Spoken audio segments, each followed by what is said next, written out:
Oke, jadi yang materi hari ini untuk materi 3 tanggal 15 Maret 2021 kita akan belajar tentang SKP yaitu subjek, keterangan sama predikat.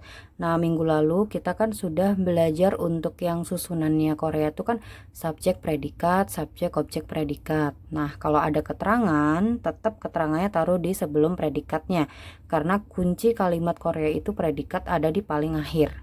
Nah, kemudian keterangan ini terbagi jadi dua, bisa ada keterangan tempat dan juga keterangan waktu.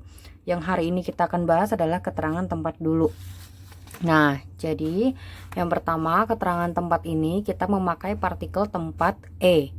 Nah, e ini artinya tuh ke.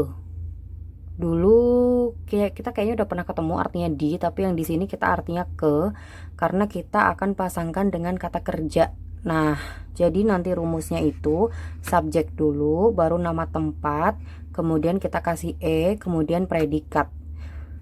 Jadi e ini diartikan ke. Tapi di sini ada catatan. Ini nggak begitu kelihatan, kalian bisa lihat di file ininya aslinya ya. Jadi di sini catatannya adalah predikat yang bisa dipakai itu hanyalah predikat atau kata kerja kada, oda, dan danida. Kada artinya pergi. Oda artinya datang. Kemudian danida artinya pergi tapi yang merupakan suatu rutinitas kayak gitu. Jadi mereka semuanya bisa kita tambahi dengan si partikel e ini. Oke. Contohnya kalau kita mau bilang pergi ke sekolah. Pergi ke sekolah. Kata pergi kita cari dulu kata dasarnya di bab yang minggu lalu kita sudah belajar yaitu kata. Sekolah itu adalah hakyo. Kita ingat-ingat dari materi yang tentang tempat dahulu zaman semester 1 hakyo. Nah, jadi karena tadi susunannya adalah subjek, nama tempat, e, predikat. Di sini aku menghilangkan kata subjeknya, sayanya aku hilangkan atau orangnya aku hilangkan. Jadi langsung ke keterangan sama predikat.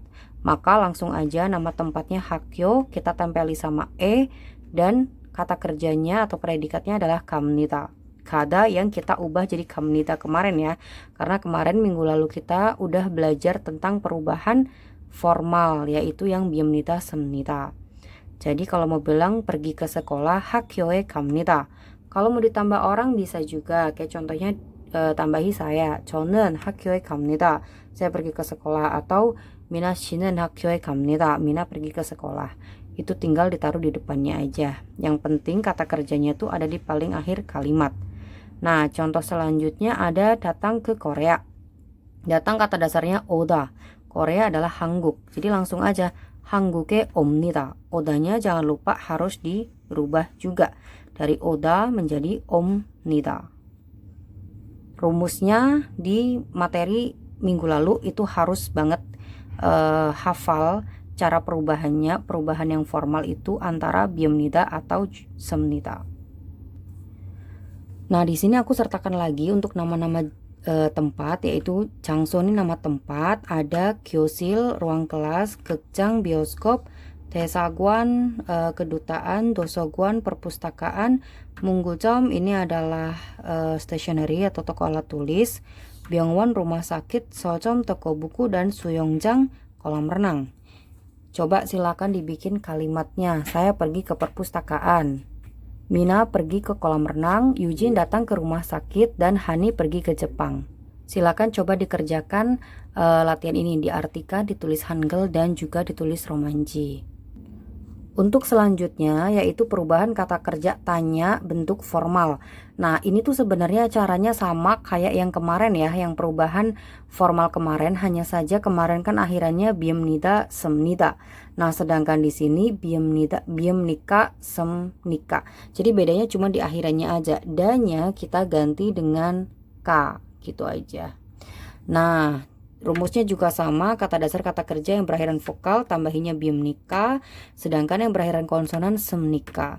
Ini tulisannya biepnika, sepnika, tapi kita bacanya mim, b-nya dibaca m ya. Jadinya miemnika sama semnika. Contoh pergi kada. Kemarin caranya kada, buang danya dulu, sisa ka, maka vokal tambahi dengan biemnika menjadi kamnika. Makan mokta, dannya juga buang dulu menjadi mok, kemudian tambahi semnika menjadi mok semnika. Jadi kalau ditanyakan ini tuh kalau diartiin kayak apakah kayak gitu. Apakah kamu pergi? Apakah kamu makan? Intinya kita membuat kalimat tanya tapi kata kerjanya memang harus ditambahi dengan akhiran-akhiran ini. Dengan perubahan yang ini. Ini perubahan yang formalnya. Nah, contoh dalam kalimatnya, apakah Yuna pergi ke Korea? Yuna 씨는 한국에 갑니까? Yuna 씨는 한국에 갑니까? Apakah Yujin makan bibimbap? Yujin 씨는 bibimbap 먹습니까? Apakah Minje datang ke Indonesia? Minje 씨는 Indonesia에 옵니까? Jangan lupa tetap terapkan pola susunan kalimat Korea di mana predikat selalu di paling akhir.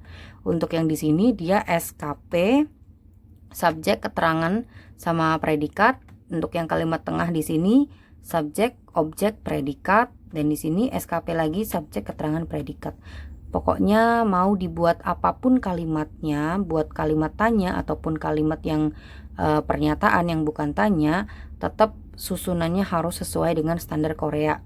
Jadi tergantung mau SP, SOP atau SKP. Itu bisa.